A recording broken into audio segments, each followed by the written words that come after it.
مساء الخير في الاول. ايثيك التنظيم سوف نقرا نكمل ثفاسكايا ديالنا.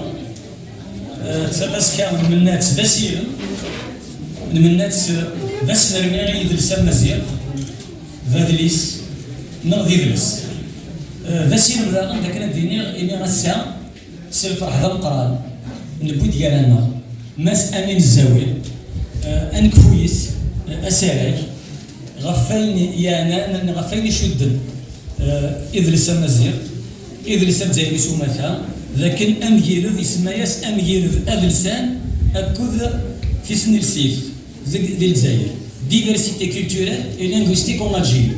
Donc c'est un honneur pour nous que d'avoir parmi nous un auteur prolifique, un intellectuel fait courage, un universitaire intrépide et d'une grande rigueur intellectuelle et morale. C'est aussi un honneur pour cette région natale de beaucoup d'ayat, dont le Hajj al-Mukhtar, Atsaïd, المسيح حمد المسيح بالحنفي بالمحمد لكن vers Tsamour c'est un pays qui vous reçoit avec plaisir. C'est une terre irriguée de poésie puisque c'est aussi un auteur non seulement prolifique mais d'une infinie sensibilité. Donc bienvenue à la terre des ayats, de la poésie, de la résistance et de la résilience. En parlant de résilience, on ne peut omettre que ce festival ou ce salon du livre Mazir a été dédié à Idir Mohamed Yveré Tamran Filassiaf européen. C'est le premier auteur du premier chant nationaliste algérien. C'est aussi la terre du professeur Issa, c'est aussi la terre du professeur Hadjar, c'est aussi la terre du professeur qui fait les beaux jours aujourd'hui de la médecine interne, Benama, il a vécu ici. Parce que les Wassif sont partout, sur ses yeux. Et pour une fois, nous avons eu l'honneur d'avoir parmi nous un enfant de cette terre d'Algérie, un brillant intellectuel, je le disais, et un auteur prolifique. Souvenez-vous de la soumission des années 77, du festin de mensonges. Moi, le roman que j'ai beaucoup aimé et apprécié, c'était Le Dernier Juif Talmutif, son dernier roman. Donc, on va le lire avec plaisir. C'est Canicule glaciale. Mais aussi, c'est un essayiste et un polémiste extraordinaire. Donc, j'apprécie beaucoup le livre qu'il avait coordonné autour de l'éternelle Mannerie et ses dernières chroniques recueillies dans ce qu'il appelle la boîte noire de l'islam. Il y a un autre essai également, c'est Allah n'habite pas la Mecque. Donc, bienvenue chez vous, bienvenue. Merci. Je vous donne la parole.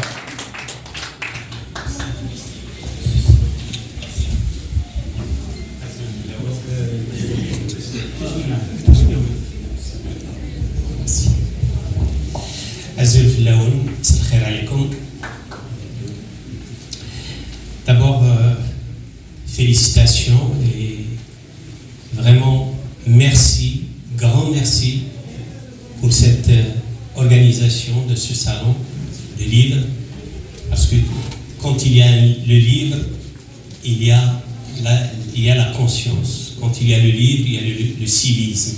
Quand il y a le livre, il y a la culture. Le livre reste toujours le centre de la culture.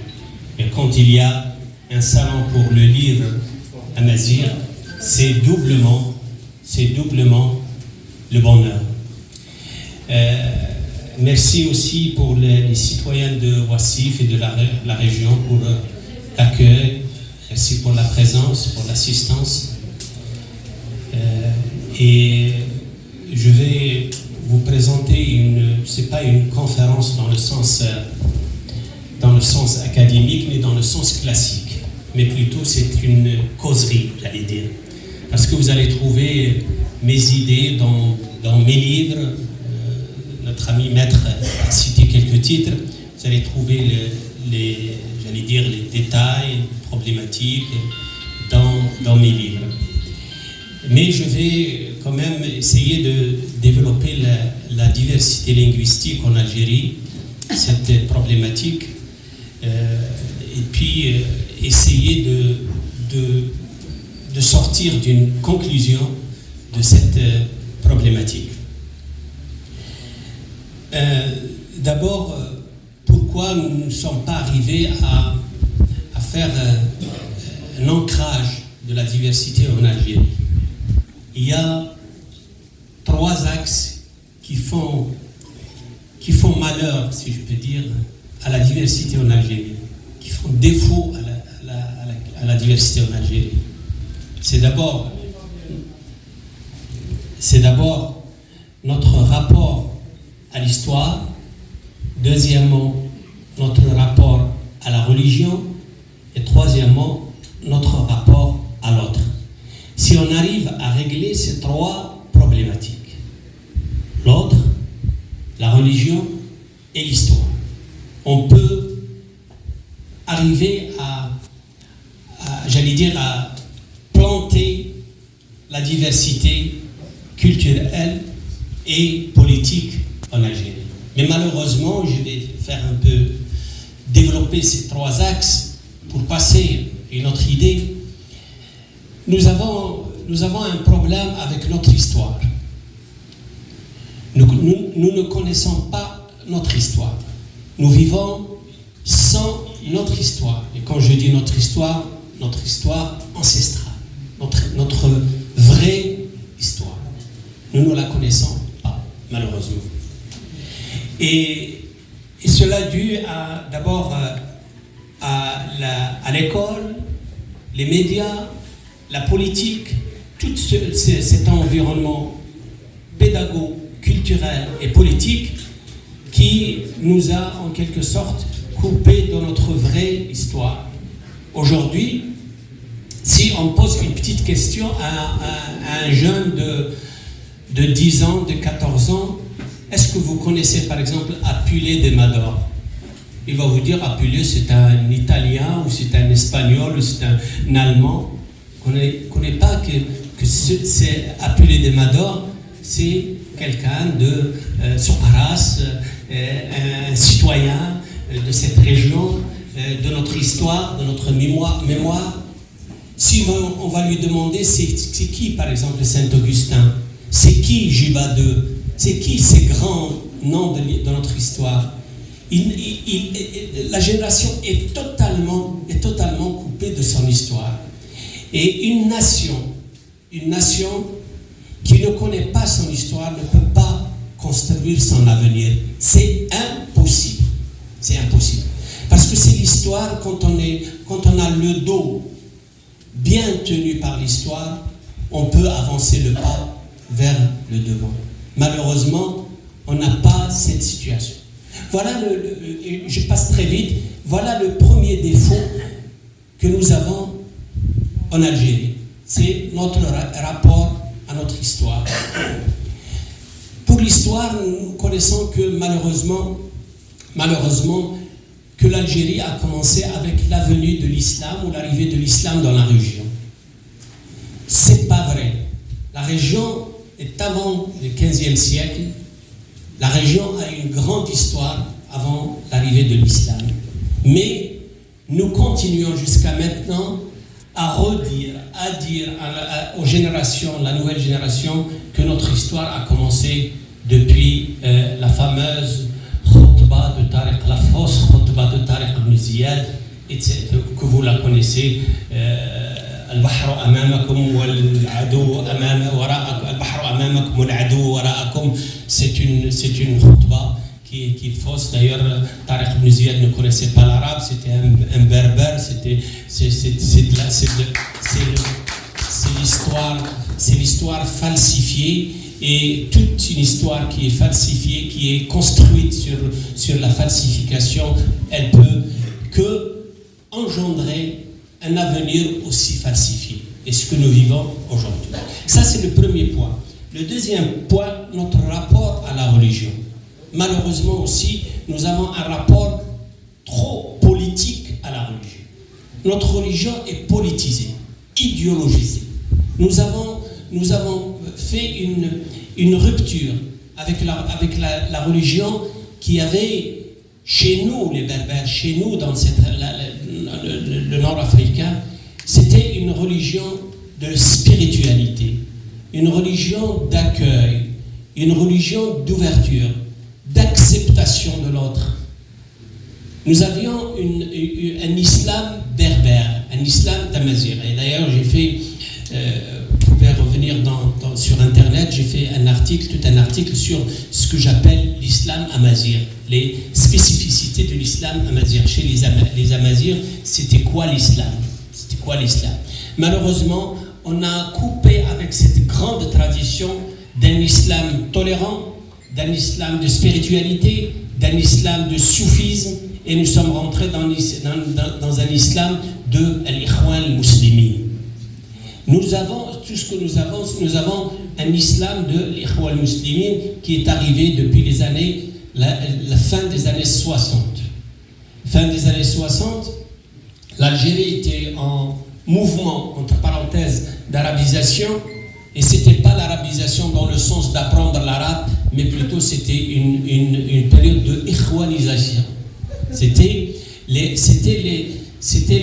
à l'époque des années 60, le président Nasser de l'Égypte avait un problème énorme avec les frères musulmans chez lui, et il a envoyé plus de 7000 entre parenthèses enseignants, mais ils étaient tous, je peux dire 99%, ils étaient des militants du parti Frères musulmans, qui est aujourd'hui une organisation terroriste, considérée comme organisation terroriste en Égypte. Ils sont venus ici en Algérie, ils ont mis la main d'abord sur l'école. Et à partir des années 60, nous avons construit ce que j'appelle le grand parti. Le premier parti islamiste en Algérie, c'est l'école. L'école algérienne est le premier parti islamiste en Algérie. Ça, c'est la construction de ce parti qui a commencé dans les années 60. Et ça continue jusqu'à maintenant. Jusqu'à maintenant, il y a toujours une domination de la part des frères musulmans de cet organisme sur le système scolaire. Et pour vous rappeler ce qui s'est passé avec l'ancienne ministre de l'Éducation, Nouria Benrabret, elle a essayé de changer, juste de faire des modérations, changement modéré. C'était même pas une grande révolution dans le système, mais juste changer le programme, essayer de tirer le tapis, mais il a trouvé des difficultés énormes. Kharjou laha al-basmala ma kash fi al-kutub, vous vous rappelez, قال ما داروش البسمله هذا ضد الدين etc. Et c'était du théâtre. Deuxièmement, قال بلي قلعوا فلسطين وداروا إسرائيل, si vous vous rappelez. Et puis aussi la prière, le salat في المدارس, salat zkara. La prière, c'était pas pour la prière. C'était ni pour la prière, ni pour la Palestine, ni pour le Bismillah, mais plutôt c'est derrière ça, c'était une programmation idéologique et politique dans le système éducatif, dans l'école algérienne. C'est pour freiner, pour détruire et chasser tout changement ou tout qui pense changer le système éducatif en Algérie. Ça, c'est le deuxième point, c'est notre rapport à la religion. Nous avons encore une fois, une religion maintenant, une religion souillée. Nous avons une religion politisée. Et personnellement, je n'ai pas peur des partis islamistes en Algérie. C'est des pontins. C'est pas des partis qui vraiment ils sont ancrés. Mais le plus dur, c'est la société islamisée qui est dure. Mais les partis islamistes, c'est des mannequins, c'est des pontins, c'est au profit à la portée de tout système politique qui arrive. Ils sont là pour faire le boulot de l'islam politique. Mais ce qui est dur dans notre pays, et ça c'est le travail de l'école, c'est l'islamisation de la société. Quand on trouve tout le monde est devenu faqih, tout le monde est devenu mufti en Algérie. le taxieur est moufti, l'épicier est moufti, le chauffeur est moufti, le je ne sais pas qui, tout le monde dit moufti, tout le monde dit non, c'est une société qui est devenue malade de cet islam politique. Troisième point que je veux développer avec vous, c'est le rapport à l'autre. Tout ça pour vous dire pourquoi on n'est pas une société qui accepte la diversité. Troisième point, c'est le rapport à l'autre, autrui.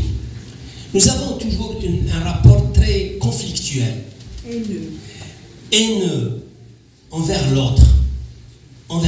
Et pour l'Algérien, l'autre c'est le français. Et pour l'Algérien, le français c'est le colonisateur. C'est un système qui travaille dans l'imaginaire algérien. Et on est en train de le ponctualiser tous les jours, avec toute génération, le ponctualiser. Et ça qui rend notre rapport à l'autre un rapport très difficile, très difficile. Nous avons une vie globalisée sur l'autre. L'Occident, c'est l'ennemi. Jamais l'Occident avec haine à la fin. Toujours l'Occident se conjugue au pluriel. Il y a des Occidents. Nous avons dans l'Occident un grand patrimoine qui sont les amis de l'Algérie.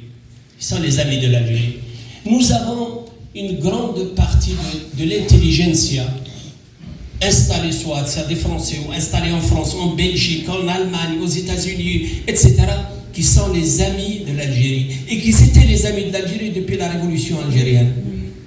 Ils étaient les amis du terrain, c'est pas les amis du blabla, c'est pas les amis du verbe vide, mais plutôt c'est les amis du terrain qui ont travaillé, qui ont milité aux côtés des Algériens. Et là, j'ouvre une petite parenthèse pour vous raconter une histoire, pour vous dire comment nous avons raté cette acceptation de la diversité. Dans les années 80, c'est juste une petite histoire et je ferme la parenthèse. Dans les années 80, il y avait une dame à Alger qu'on l'appelait Bint al-Qasba, la fille de Qasba, qui s'appelait Yvette Bakri, qui était une grande militante, qui travaillait, qui était du personnel qui travaillait à Sonelgaz. Et il était dans le service, dans les œuvres sociales, il était toujours disponible vis-à-vis des Algériens, des citoyens, etc. Il était très ouverte, très aimable, elle fait son boulot correctement, voilà. Et cette dame, Yvette Bakri, est morte à la fin des années 80. Et à l'enterrement d'Yvette Bakri, qui était une juive algérienne,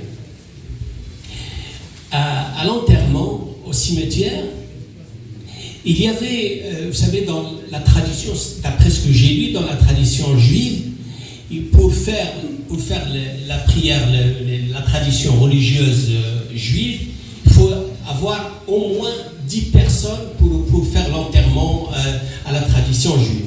Il n'y avait que 5 juifs au cimetière. Mais il y avait tout le personnel de Sonelgaz qui étaient des musulmans. C'est ses collègues. Et le rabbin a dit on ne peut pas faire l'enterrement selon la tradition juive parce qu'il n'y a que 5, il faut au moins 10. Alors qu'est-ce qui s'est passé? 5 musulmans de la salle, ils ont dit nous sommes des juifs. Nous sommes des juifs, l'essentiel que vous faites la tradition de l'enterrer selon la tradition. Et ce qui a été dit aussi, les autres ils ont dit si 5 ne suffit pas, nous sommes 20. Voilà l'esprit de comment accepter l'autre. Voilà la tolérance. Voilà comment accepter l'autre. Voilà comment accepter l'autre religion. Nous sommes des musulmans, mais à côté de nous, il y a les juifs, il y a les chrétiens, il y a les non-religieux, etc. Si on n'arrive pas à accepter cette différence, cette coloration religieuse, on n'arrive jamais à accepter la diversité et puis en fait, à construire un pays moderne qui peut avancer. Ça, c'est juste pour illustrer ce que je viens de dire. Et c'est une anecdote ou une histoire, mais vraie. C'est le rapport à l'autrui. Vous savez, tous les jours, ils nous font sortir l'histoire de voilà, c'est Yad al-Ajnabi. C'est la théorie, la théorie du complot de l'étranger. Là, c'est toujours. C'est la main de l'étranger, c'est le complot de l'autre. C'est une théorie qui marche et qui remarche de temps en temps à pied, à genoux, à main, mais elle marche en Algérie. Un problème qui se pose en Algérie, mais c'est la France, c'est l'Italie, c'est le Maroc, c'est la Tunisie, c'est la Libye, c'est Tango, etc., etc. C'est l'autre qui est responsable de cette catastrophe ou de ce malheur. Si on n'arrive pas à jeter des ponts solides avec notre personnalité algérienne, notre personnalité, notre rajout à l'humanité en tant qu'Algérien, en tant que Nord-Africain, avec toute cette grande culture que nous avons, avec tout ce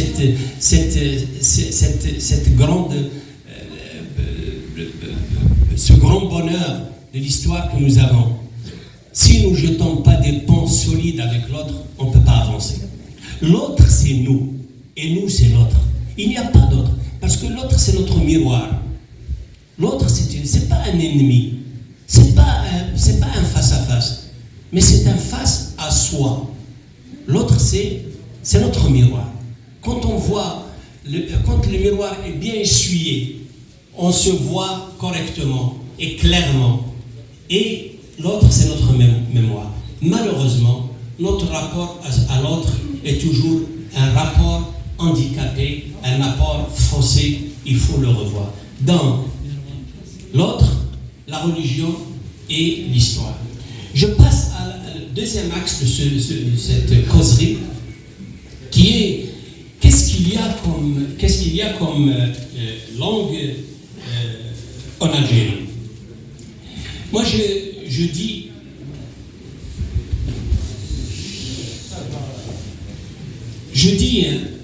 et je pense avec vous à haute voix. Je dis en Algérie, il y a 2 langues vivantes et 2 langues qui sont la langue d'utilisation officielle. Les 2 langues vivantes, c'est le Darija et le Tamazigh. C'est les 2 langues. Qu'est-ce qu'une langue vivante, en fait? Sociologiquement parlant, qu'est-ce qu'une langue vivante? Une langue vivante, c'est une langue avec laquelle on rêve, avec laquelle on fait l'amour et avec laquelle on fait notre quotidien. Quand tu pars chez un cafetier pour demander un café, c'est pas ça. C'est pas ça. Tu peux pas lui dire, est-ce que vous pouvez me servir un café s'il vous plaît? C'est pas vrai. Elle dit,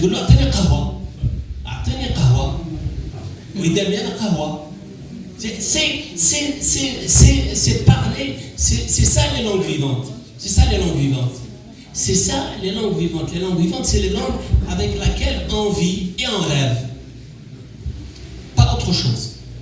Et les 2 langues que les Algériens utilisent pour rêver, pour aimer, pour vivre, c'est le Tamazigh dans sa variété, le kabyle, le chaoui, le mzab, le chinois, etc. C'est un éventail de variétés, mais en fin de compte, c'est le Tamazigh.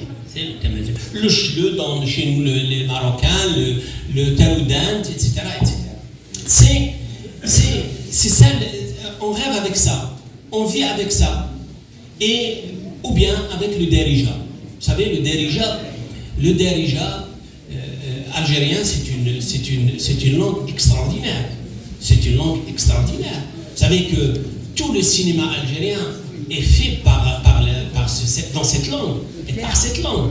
ما شفناش فيلم جزائري يقول له السلام عليكم هل تذهبوا إلى القهوة أو كذا. Il n'y a pas ça. Il n'y a pas ça. Le théâtre, la chanson, c'est les grands arts, le spectacle, le visuel se fait avec la langue, avec le Darija. Et le Darija, c'est pas une sous-langue, mais c'est une langue. Vous savez, quand on voit par exemple quand on lit les grands poètes de Darija algériens comme Ben Guitoun, Ben Krio, Ben Msaïr,